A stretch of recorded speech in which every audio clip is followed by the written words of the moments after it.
ஆண்டவராகிய இயேசு கிறிஸ்துவின் நாமத்தில் உங்கள் அனைவருக்கும் இன்றைய நாள் ஆசீர்வாதமான நாளாக அமைய வாழ்த்துக்களை தெரிவித்துக் கொள்கின்றேன். இன்றைய நாளை ஆண்டவராகிய இயேசு கிறிஸ்துவின் வார்த்தைகளோடு ஆரம்பிப்போம். இன்றைய நாளுக்கான தேவ வசனம் யோவான் 3 அதிகாரம் 16 வசனம்.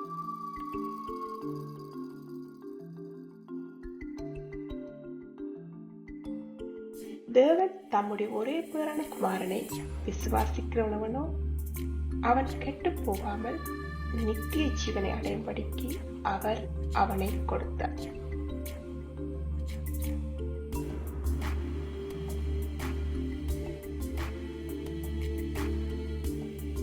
தேவனுடைய அன்பு என்பது மனிதர்களுக்கு இயேசு கிறிஸ்து மூலம் நித்திய ஜீவனை கொடுக்கும் அளவற்ற நிபந்தனையற்ற தியாகமடைந்த இரக்கமுள்ள ஒரு தெய்வீக அன்பாகும்.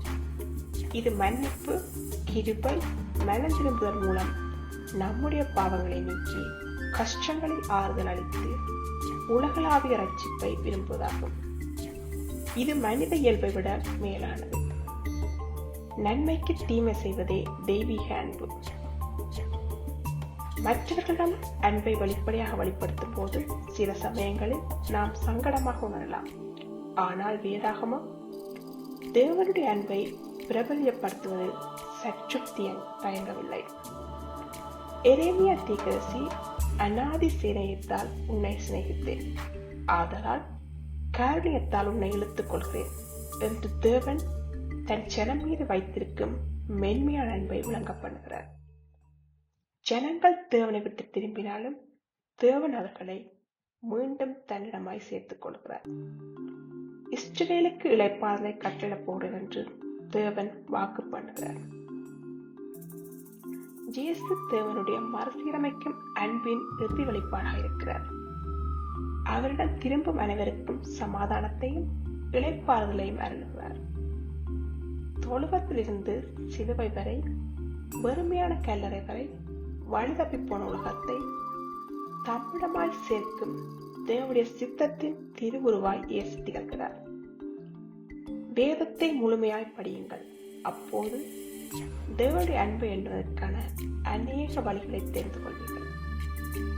அவைகள் நித்தியமானவைகள் என்பதால் அவற்றை நம்மால் எண்ணிட முடியாது.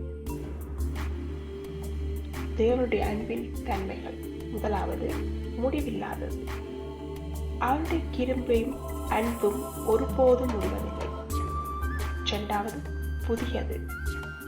அவருடைய இரக்கங்கள் தினமும் புதுப்பிக்கப்படுகின்றன. மூன்றாவது, மாறாதது. மனிதர்களின் தவறுகளுக்கு மத்தியிலும் அவர் அன்பு மாறாதது. நான்காவது, அளவு. இது மேற்கிற்கும் கிழக்கிற்கும் உள்ள தூரத்தை போல அளவிட முடியாதது.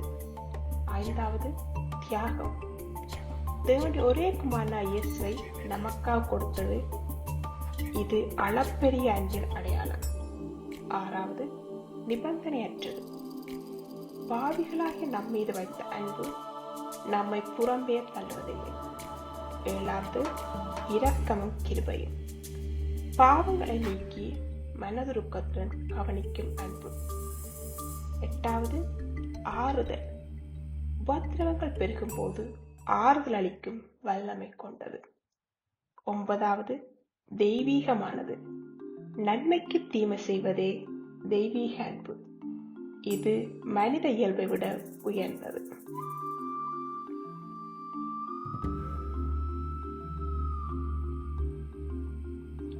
இன்றைய நாளுக்கான ஜெபம்.